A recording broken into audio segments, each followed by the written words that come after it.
Welcome back to Race Review. We are watching Race 2 of the Cam Cup Finals. And in case you don't remember from last time, Oxford in the pink-orange boats, they're up one win in this best-of-3 finals. And in the black boats, we have Bonbonbonbons. Weird team name, I know, but it's a funny inside joke. I am actually umpiring this race, which is also a weird turn of events because I was sailing in it, but another umpire had to go home. We've got 30 seconds to go until the start. In this strange race, the wind has really dropped off, and also the wind has been shifting right.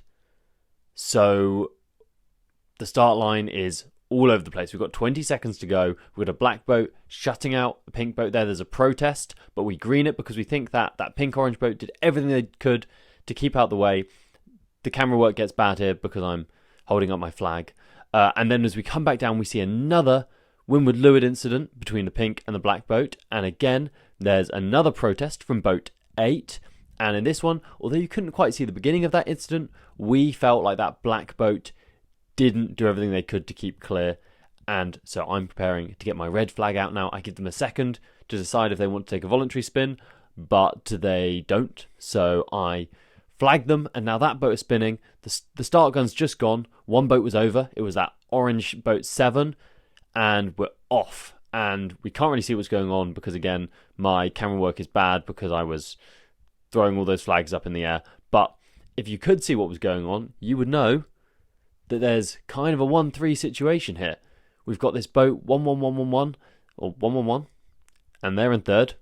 And above them, you can just see boat 9 on the edge of screen, and they're in second. And above them, there's another black boat who are in first.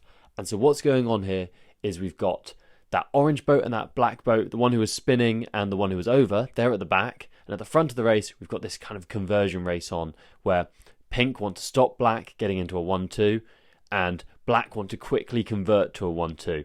So black 11 there is they're putting in lots of tacks.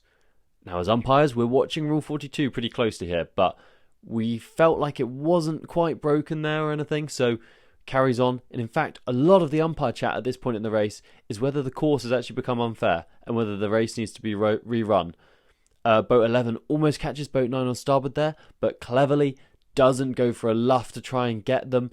In one of my other videos, you can learn why, and I'll link that down below, and it's because it's a very common windward mark penalty. And you can actually very easily get spins there as the following boat if you get that wrong. And now we can see this kind of 1-3 versus 2-4 conversion race has started in earnest. Both of these boats want to get the conversion off, but because the wind has been light, no one is committing too hard to the conversion because no one wants to completely stall out. Now, boat 9 is a little bit low here. They've let 11 get some separation, so they're trying to get closer and closer. Boat 10 has now reached the zone of Mark 2. So they're going to try and do a mark trap. And boat 9 also wants to do a mark trap without getting caught in 10's mark trap. Really tricky to do. And I think probably they've gone a little bit too low. They're right on 10's hip. And in those light winds, boat 11 has now got the roll. The teammate 8 has also gone low, thinking a space might open up. But it hasn't. They put in attack. There's a lot of rudder movement from 8. And they slow right down. And at this point, it's not looking great for the pink boats because they've slowed down. So they didn't just get converted through, but they also lost their speed through those big maneuvers, through slowing down a lot, through using their rudders. They've allowed boat 11 not only to sail over the top of them, but to keep their speed on more. Now, as umpires, what we're talking about at this point in the race is we are really talking about how many jibes everyone's doing. We're talking about whether these boats are complying with Rule 42, whether the jibes are too big, whether they're tactical, or whether they're just for propulsion. We kind of felt that everything here was above board. I mean, boat 10's done a jibe there, but they were getting covered. They were getting bad wind at that point. Boat 11 had done a jibe to get into clean wind and stick with a pair. Those boats behind are jibing, but again, there's some tactical reasons because they've got boats behind them. It's kind of above board. Now, boat 11 has reached that kind of ley line for that leeward mark, and they're sailing in on angles.